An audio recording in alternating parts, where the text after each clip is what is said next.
주주가 신청했다는 사실 자체가 대표이사를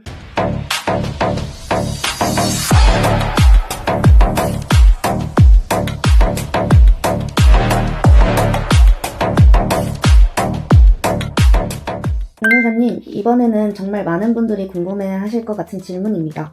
주주나 지분권자가 회생을 신청하면 대표이사는 어떻게 되는 건가요? 혹시 바로 쫓겨나는 건가요? 네, 이 질문은 실제로도 상담에서 굉장히 많이 나옵니다. 결론부터 말씀드리면 무조건 쫓겨나는 건 아닙니다. 또 그 전에 하나 짚고 넘어가야 될 게 있는데요. 주주라고 해서 모든 주주가 다 회생 절차를 신청할 수 있는 건 아닙니다. 자본의 10분의 1 이상에 해당하는 주식을 가진 주주만 회생 절차 개시 신청을 할 수 있습니다. 즉 소액 주주가 불만이 있다고 해서 신청할 수 있는 건 아닙니다. 그러면 아무 주주나 신청하는 건 아니군요. 맞습니다. 그리고 또 한 가지 중요한 내용이 있는데요. 법원은 주주의 신청이 경영권 분쟁을 위한 수단으로 사용되는 것은 아닌지 굉장히 엄격하게 심사합니다. 회생은 이 회사를 살리기 위한 절차이지 경영권 싸움을 위한 도구가 아니기 때문입니다. 그럼 요건을 갖춘 주주가 신청을 했을 때 대표이사는 어떻게 되는 건가요? 회생 절차가 개시되면 회사의 모든 업무 수행권과 해산 관리 처분권이 관리인에게 전속하게 됩니다. 즉 회생이 개시되는 순간부터 대표이사가 독자적으로 회사를 운영하는 구조가 아니라 관리인 중심의 구조로 바뀝니다. 관리인은 대표이사가 되는 건가요? 두 가지 경우가 있습니다. 첫 번째는 기존 대표이사를 그대로 관리인으로 선임하는 경우입니다. 또 두 번째는 외부 전문가, 즉 제3자를 관리인으로 선임하는 경우입니다. 기존 대표이사를 관리인으로 선임하는 것이 원칙인데요. 실무에서는 이를 두고 기존 경영자 관리인 제도라고 합니다. 그럼 어떤 경우에 외부 관리인이 들어오나요? 법률에서 그 사유를 정하고 있는데요. 첫째로는 재산의 유용이나 은닉이 있는 경우, 둘째, 중대한 책임이 있는 부실 경영이 있는 경우, 셋째, 횡령, 배임 등 불법 행위가 있는 경우, 넷째, 채권자 협의회의 요청이 있는 경우로서 상당한 이유가 있는 때, 그리고 다섯 번째, 그 밖에 채무자 회생에 필요한 때, 이러한 경우에 법원은 기존 대표이사를 배제하고 외부 전문가를 관리인으로 선임합니다. 그러면 주주가 회생을 신청한 경우에도 대표가 계속 경영할 수 있다는 거네요. 네, 맞습니다. 법원은 누가 신청했느냐보다